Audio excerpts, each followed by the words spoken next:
Hello everyone.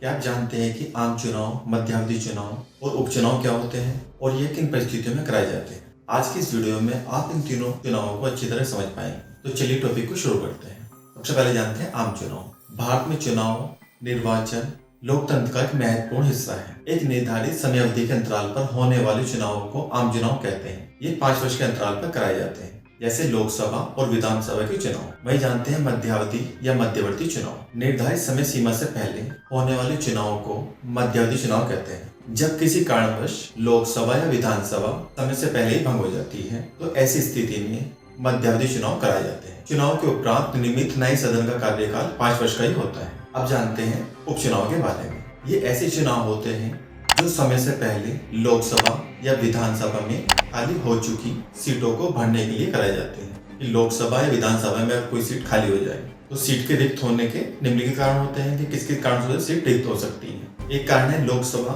या विधानसभा के सदस्य की मृत्यु हो जाए, अथवा कोई सदस्य अपना त्यागपत्र दे दे, अथवा किसी न्यायिक निर्णय की वजह से किसी सदस्य को अपदस्थ कर दिया जाए, अथवा दल बदल के कानून के तहत किसी सदस्य को अयोग्य घोषित कर दिया जाए।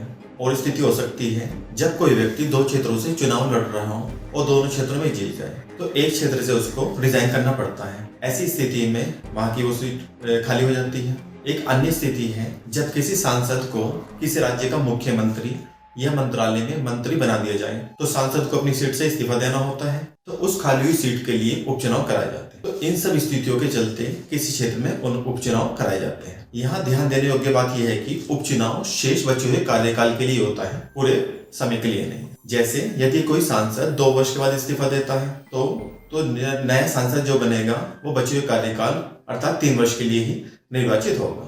तो ये थे आम चुनाव, मध्यावधि चुनाव और उपचुनाव। आशा करता हूं कि आप इन तीनों चुनावों के बारे में अच्छी तरह समझ गए होंगे। अगर आपको ये वीडियो अच्छी लगी हो तो आप चैनल को सब्सक्राइब कर सकते हैं ताकि आने वाली सभी वीडियोस की नोटिफिकेशन आपको मिलती रहे। Thank you very much for watching this video.